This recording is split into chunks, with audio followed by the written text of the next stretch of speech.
Shalom Bapak Ibu, kita akan masuk pada materi misi Yesus untuk Israel saja atau seluruh dunia. Ini adalah kritik atas pernyataan Bang Zuma. 10, nomor 5, nomor 6 misalnya. Yesus berpesan kepada ke-12 muridnya. Apa pesan Yesus? Wahai muridku, ya paman, jangan kau ke bangsa lain, tapi pergilah kepada domba yang sesat dari bangsa Israel. Kata siapa? Kata Yesus. Yesus nanti kelak datang menghakimi orang-orang ini. Kau pada saat aku nasihatkan jangan ke bangsa lain, ada di antaramu yang pergi ke bangsa lain, sampai orang-orang ini menuhankan aku. Matius 10 ayat 56 berbunyi, ke-12 murid itu diutus oleh Yesus dan ia berpesan kepada mereka, janganlah kamu menyimpang ke jalan bangsa lain atau masuk ke dalam kota orang Samaria, melainkan pergilah kepada domba-domba yang hilang dari umat Israel. Ayat ini menunjukkan bahwa dalam tahap awal pelayanannya, Yesus membatasi misi murid-muridnya hanya kepada orang Israel. Namun ini bukan berarti misinya hanya untuk Israel selamanya. Perintah ini berubah setelah kebangkitannya, seperti yang dinyatakan dalam Matius 28 ayat 19-20. Pergilah ke seluruh bangsa, ya. Di mana Yesus memberikan amanat agung untuk memberitakan Injil ke seluruh dunia. Konteks Matius 10 ayat 1-8. Sebelum memberitakan perintah dalam Matius 10 ayat 56, Yesus terlebih dahulu di ayat 1-nya dikatakan memberi kuasa kepada murid-muridnya untuk menyembuhkan penyakit dan mengusir roh jahat. Di ayat 2-4 dikatakan menyebut nama ke-12 muridnya yang akan diutus. Dan ayat 5 dan 6 memberikan perintah pertama, yaitu memulai pelayanan dari umat Israel yang sudah mengenal Allah sebelum nanti meluas ke bangsa-bangsa lain. Jadi di sini adalah tahap awal di mana Yesus memulai misinya. Tahap awal murid-muridnya baru kenal Yesus, baru diajarkan. Kalau SD, SMP, SMA, masih kelas SD. Jadi kalau SD nggak mungkin dong diajarin ke seluruh dunia. Diajarin dulu ke bangsa-bangsa, bangsa Yahudi dulu. Jadi Juma langsung nangkep ini aja, hanya melihat ini saja. Itu namanya menggunakan kacamata kuda oleh Bang Zuma. Dia nggak mau lihat ayat sebelumnya dan ayat selanjutnya, gitu ya. Nah, kita akan membahas mengapa murid-murid harus mulai dari Israel. Pertama adalah latihan awal. Yesus sedang melatih murid-muridnya untuk memberitakan Injil dengan baik. Jika mereka langsung pergi ke bangsa-bangsa asing, itu akan lebih sulit karena perbedaan budaya dan bahasa. Yang kedua, prioritas historis. Dalam rencana keselamatan Allah, Israel adalah bangsa pilihan yang pertama kali menerima wahyunya di dalam Roma 1 ayat 16. Karena itu, mereka harus diberi kesempatan pertama. Yang ketiga adalah strategi efektif. Seperti seorang guru yang mengajarkan hal-hal dari yang mudah dulu ke yang lebih sulit.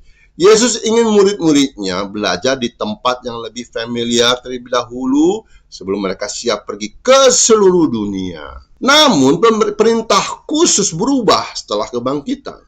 Setelah murid-murid dilatih dan siap, Yesus kemudian memberikan perintah yang lebih luas, yaitu di dalam Matius 28 ayat 19-20 yang disebut amanat agung. Dikatakan begini, karena itu pergilah jadikanlah semua bangsa muridku, dan baptislah mereka dalam nama Bapa dan Anak dan Roh Kudus, dan ajarlah mereka melakukan segala sesuatu yang telah kuperintahkan kepadamu. Dalam Kisah Rasul 1 ayat 8, tetapi kamu akan menerima kuasa kalau Roh Kudus turun ke atas kamu, dan kamu akan menjadi saksiku di Yerusalem, lihat ya, Yerusalem dulu, dan di seluruh Yudea, naik lebih luas lagi, dan Samaria lebih luas lagi, dan sampai ke ujung bumi. Dari perintah ini jelas terlihat bahwa Injil harus diberitakan secara berurutan, mulai dari Yerusalem, pusat agama Yahudi, tempat pertama Injil diberitakan, baru masuk ke Yudea, wilayah bangsa Yahudi secara lebih luas, lalu lebih luas lagi ke Samaria, wilayah dengan populasi campuran Yahudi dan non-Yahudi yang dianggap sesat oleh orang Yahudi, lalu ke ujung bumi, semua bangsa tanpa terkecuali. Ini membuktikan bahwa Yesus tidak membatasi keselamatan hanya untuk Israel, Bang Juma, melainkan ingin menyelamatkan semua orang. Dan murid-murid Yesus mematuhi perintah untuk pergi ke bangsa lain. Paulus Dan Petrus berkhotbah kepada orang non-Yahudi. Baca Kisah Rasul 10 dan 13. Injil berkembang ke Roma, Yunani, Mesir, dan seluruh dunia pada abad pertama. Bukti sejarah menunjukkan bahwa kekristenan menyebar luas setelah Yesus naik ke surga. Jadi Bang Juma, salah kamu tuh jika berpikir bahwa tidak ada murid Yesus yang pergi ke bangsa lain untuk menyebarkan Injil. Fakta sejarah dan ajaran Alkitab dengan jelas menunjukkan bahwa mereka memang diutus ke bangsa lain. Kesimpulannya, kesalahan Bang Juma dalam memahami misi Yesus. Bang Juma mengabaikan konteks Matius 10 ayat 5 dan 6 yang merupakan misi awal Yesus untuk Israel, bukan perintah permanen. Yang kedua, Yesus mengutus murid-muridnya ke semua bangsa setelah kebangkitannya. Yang ketiga, murid-murid Yesus mematuhi perintah ini dan kekristenan berkembang keluar Israel. Sebagai pencari kebenaran, Bang Juma seharusnya membaca Alkitab secara menyeluruh, bukan hanya memilih ayat yang mendukung keyakinannya. Pemikiran Bang Juma selama ini tidak menggunakan metode ilmiah dalam mengolah teks Alkitab.